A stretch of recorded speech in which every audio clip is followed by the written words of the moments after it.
He's getting closer. Come here, Henry.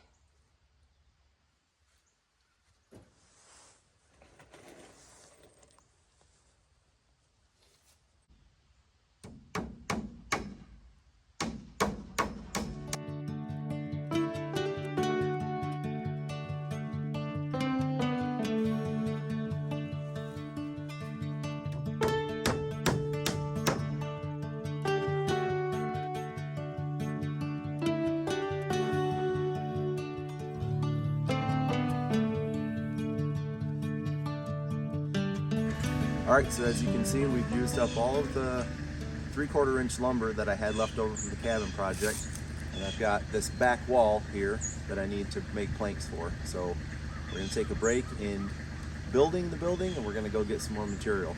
So not far up the trail up here are 3 aspen trees, same species that I used to make this lumber right here for the cabin. I'm going to go ahead and harvest.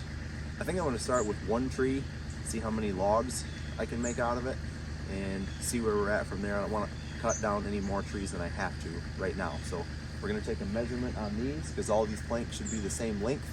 When I take my tree down, I'll cut my logs to exactly that length. That way when they come off the mill, they're ready to go on.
this original side that I put on right here is already weathered, and I really like the look of that.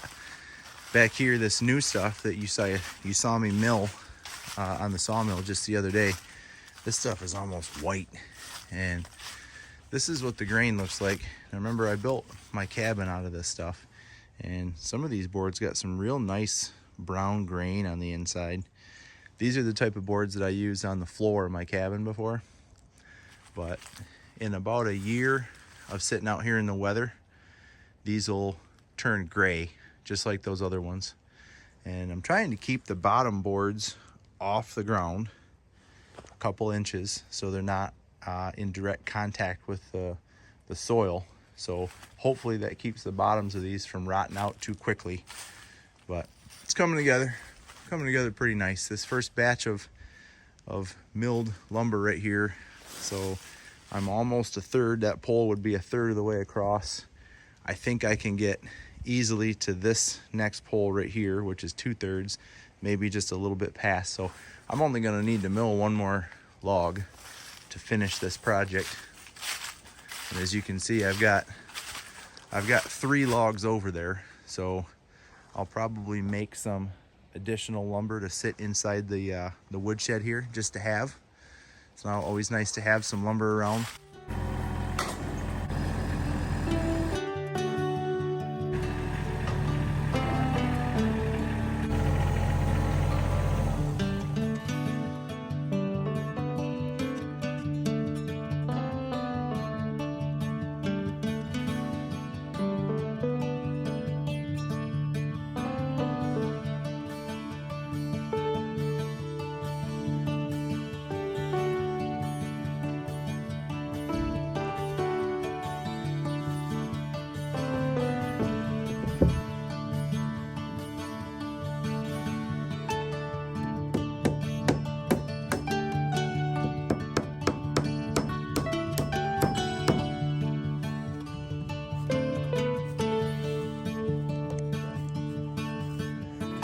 Alright guys, so there it is. That's the finished woodshed.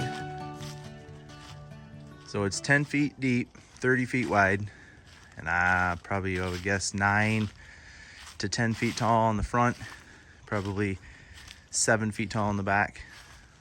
This whole bay here I've got just chucked full of wood. Now, I will say, these tractor implements don't need to be undercover. They can certainly sit outside. They have their whole life. But since I've got the room right now, I'm going to store them in here. So let's take a walk around, and I'll show you kind of how it all ended up. Now, these front planks, I did that just for visual purposes. I thought it looked good, so I put them on there. The stack of pallets that you guys seen me working around here for this entire project, pretty much, I got those for free. Like I said, I like putting things on pallets. When you've got a tractor with pallet forks, it's just really handy and easy to move things around.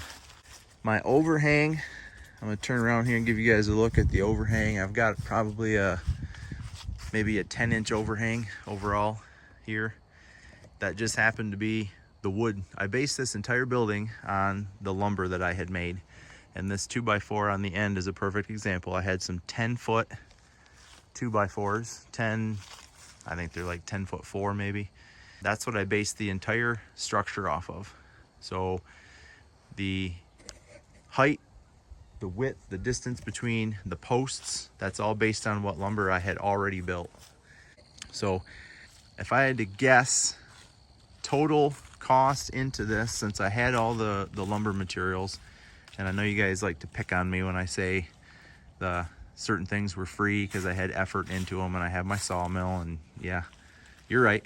But total cost outlay for this building, so I had to buy the posts, and I had to buy some nails, and I had to buy the sheet metal for the roof. Is Facebook Marketplace used, and you can see, if I look up in here, you can see there's some spots that have some holes. I'm gonna have to come out here next summer and patch those holes. But this metal was about a third the price that if I would have bought new, and it's gonna do what I want it to do. So I think I had 200 bucks into the metal, and maybe another 100 total into the rest of it. So I got this woodshed up for $300. It certainly worked out well for me. I hope you guys enjoyed this process and this video.